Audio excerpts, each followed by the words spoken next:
Hi guys, अस्सलाम वालेकुम। बेटा आज हम शिल और सब शिल के बारे में पढ़ेंगे। कंसेप्ट ऑफ शिल एंड सब शिल। हम इलेक्ट्रॉनिक कॉन्फ़िगरेशन पढ़ने वाले थे, लेकिन बेटा मैंने बेहतर समझा कि हम शिल और सब शिल के बारे में पढ़ें, क्योंकि ये जो इलेक्ट्रॉनिक कॉन्फ़िगरेशन जब हम पढ़ेंगे तो ये चीज़ें उसमें बार बार आएंगी। तो फिर आप कहेंगे कि शिल किसे कहते हैं, सब शिल किसे कहते हैं। तो इससे पहले हमने ये बेहतर समझा कि हम शिल और सब शिल के बारे में पढ़ें। बेटा शिल किसे कहते हैं? Electron revolve around the nucleus in one of the fix circular path called शिल। बेटा हमारे पास ये न्यूक्लियस है और इस न्यूक्लियस के इर्द गिर्द ये इलेक्ट्रॉन घूमते हैं।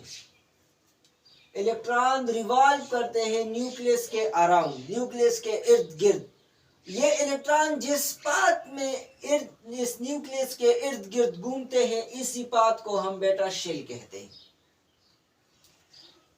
इस शिल को बेटा हम n से रिप्रेजेंट करते हैं।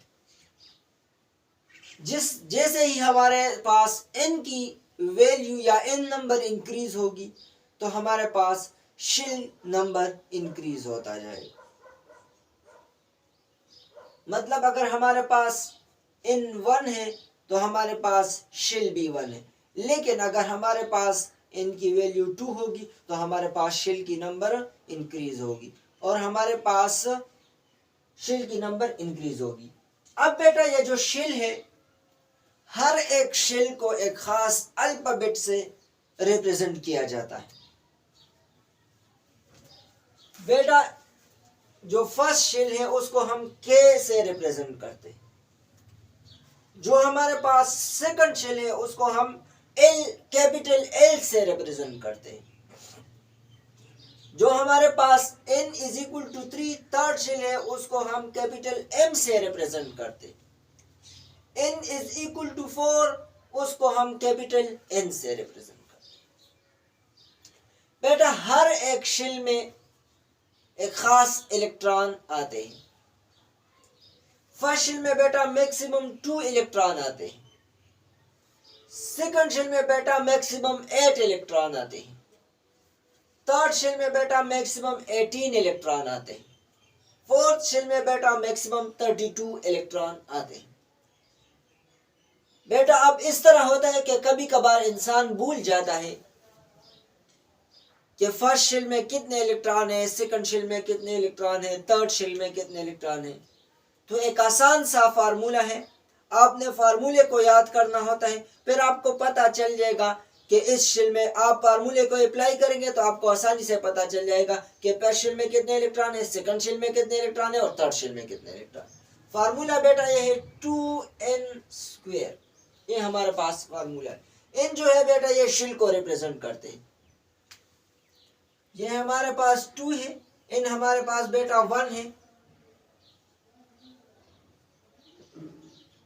और इन अगर 1 का स्क्वायर ले ले तो बेटा 1 ही आता है।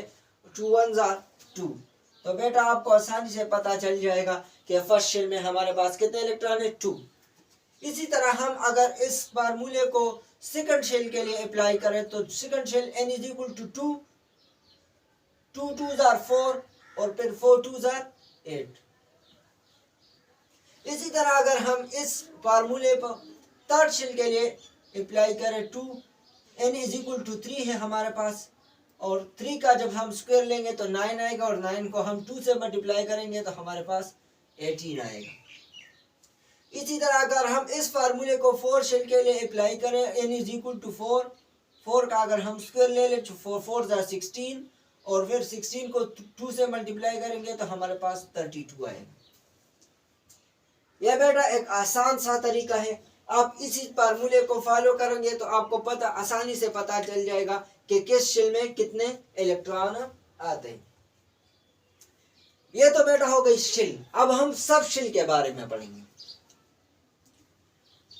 द सब डिवीजन ऑफ शिल इज कॉल्ड सब शिल। शिल को अगर हम सब डिवाइड करें तो उसी को हम सब शिल कहते हैं।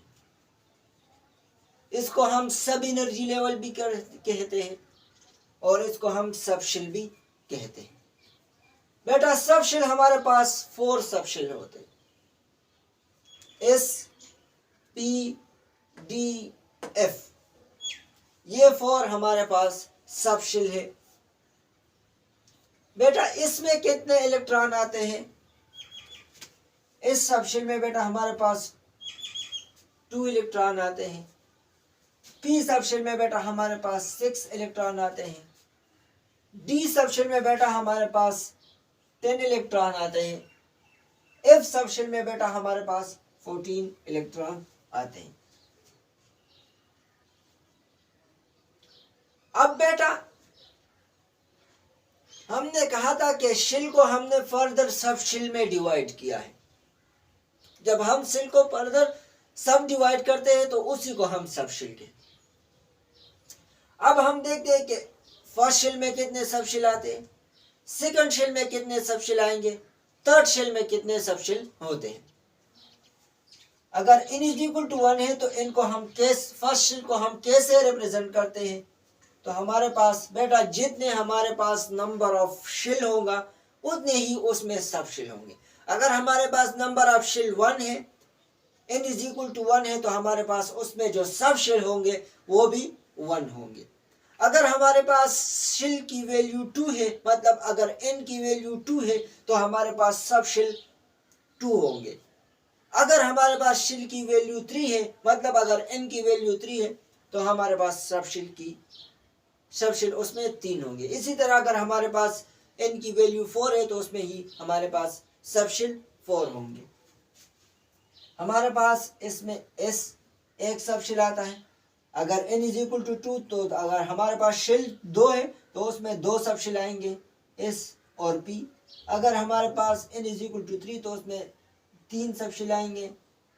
अगर हमारे पास n इज इक्वल टू 4 तो उसमें 4 सब शेल आएंगे। लेकिन ये बेटा ये सब शेल हमारे पास 4 है।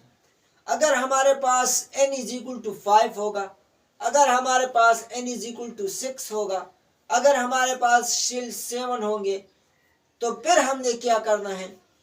फिर भी हमारे पास यही 4 सब शेल होंगे, लेकिन हमारे पास जो कोफिशिएंट होगा वो चेंज होगा। फॉर एग्जांपल अभी मैं आपको समझाता हूँ। हमारे पास 1s है, 1 सब शेल में 1s, ये हमारे पास 2s 2p है, ये हमारे पास 3 सब शेल है, 3s 3p 3d है, 4s 4p 4d है और 4f है। लेकिन अगर हमारे पास 5 आएगा तो हमारे पास सब शेल यही 4 यही चारों सब शेल होंगे। सिर्फ हमारे पास क्या होगा? n इज इक्वल टू 5 होगा तो हमारे पास जो कोफिशिएंट होगा 5, 4 की जगह हम 5s लगाएंगे, 4p की जगह हम 5p लगाएंगे, 4d की जगह हम 5d लगाएंगे, 4f की जगह हम 5f लगाएंगे। हमारे पास जो कोफिशिएंट होगा वो चेंज होगा। अगर हमारे पास 6 है तो 6s 6p 6d 6f। इसी तरह अगर 7 है 7s 7p 7d और 7f। ये बेटा शेल और सब शेल के बारे में आज हमने पढ़ा और ये लेक्चर अब इख्तिताम को पहुंच गया है।